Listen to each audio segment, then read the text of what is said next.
చాలా మంది చెబుతారు, అరే గర్భిణీతో ఉన్నప్పుడు శవాల దగ్గరికి వెళ్ళకూడదు. చెత్త నమ్మకాలు అవి. నా భార్యకి నెలలు నిండిపోయినప్పుడు భీమవరంలో సురేష్ అన్న ఒక అన్న చనిపోతే ఆ బాడీని మోయడానికి వెళ్ళాం మేము. మనమే అది కమిట్మెంట్ ఇవ్వకపోతే అడుగుతున్నాను, రేపు పొద్దున ఏమి నేర్పిస్తావు? సాతాన్ని కింద ఉన్న వారు ఎలా ఎదిరించగలరు చెప్పండి. నువ్వు సీనియర్, నువ్వు ఎదిరించొద్దా? మా ఆవిడ వెళ్ళొద్దంటుందంటే ఎల్లు, ఇద్దరు కలిసి డ్రైనేజీలో పడండి, ఇద్దరు కలిసి. నీ ఆవిడకి తిరగలేదు, నీకు తిరగండాలిగా. లోకస్తులు నమ్ముతారు అలాంటివి అంతా, ఇది ఇంటికి వస్తుంది, అలా జరుగుతుంది. మనం నమ్మం, మనం సాతానంగా ఎదిరిస్తాం. ఎందుకంటే నిరర్ధకమైపోయే తత్వజ్ఞానాలు చెరపెట్టుకుపోయే లోకంలో వాడు బాగా నేర్పించేశాడు. వాటిని నేను ఎదిరిస్తున్నాను గుర్తుంటే తెలుసా, నేను క్రీస్తులోనికి కన్వర్ట్ అయ్యా. మన కుటుంబం అంతా వ్యతిరేకమైపోతారు, మన బంధువులంతా ఇదేం పనిరా ఇలా చేస్తున్నావు అంటే నేను కన్వర్ట్ అయ్యా చెప్పాలి. ఇప్పుడు ఇలా అయితే ఆచారాలు ఇబ్బంది పెడుతున్నావుట్రా, కన్వర్ట్ అయ్యాను. ఇప్పుడు ఇలాగైతే కీడు జరగదు.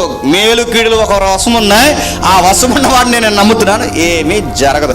లోకం వ్యతిరేకమైన నేను ఈ దేవుడిని నమ్ముకున్నాను, ఇలాంటి ఆచారాలు కర్మకాండలో నేను చెయ్యలేనని చెప్పాలి.